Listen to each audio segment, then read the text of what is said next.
Hello guys! Welcome back to my channel, Bicolano sa Norway. Ayan po. Ngayon po ay samahan nyo kong magluto ng ating pananghalian sa ngayong araw. Ito ang... Ayan. Ito, chicken. Ayan. Breast siya, and also this is broccoli.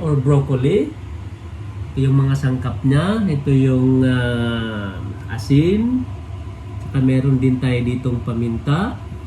Meron tayong soy sauce. At saka meron tayong cooking oil. Ang ginagamit ko is olive oil.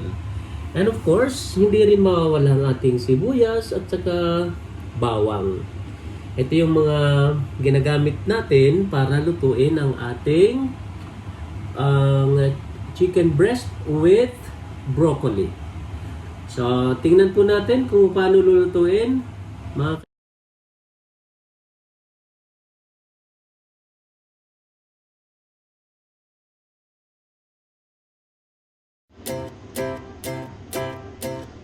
ano natin gagawin? Imamarinig muna natin siya ng mga ilang minuto. Lagyan natin ng toyo.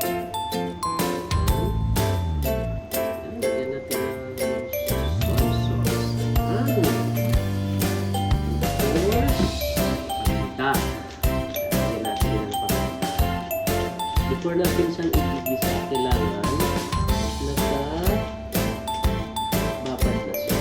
Nagka-marinate siya ng ilang minuto.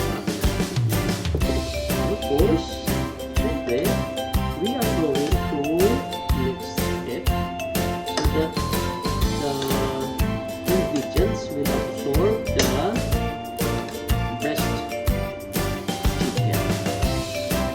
Saka ang pagkakaroon ng chicken ganito siya, no?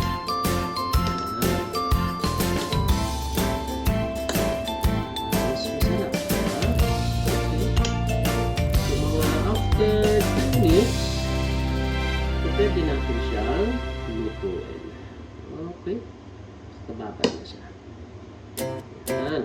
Okay. So,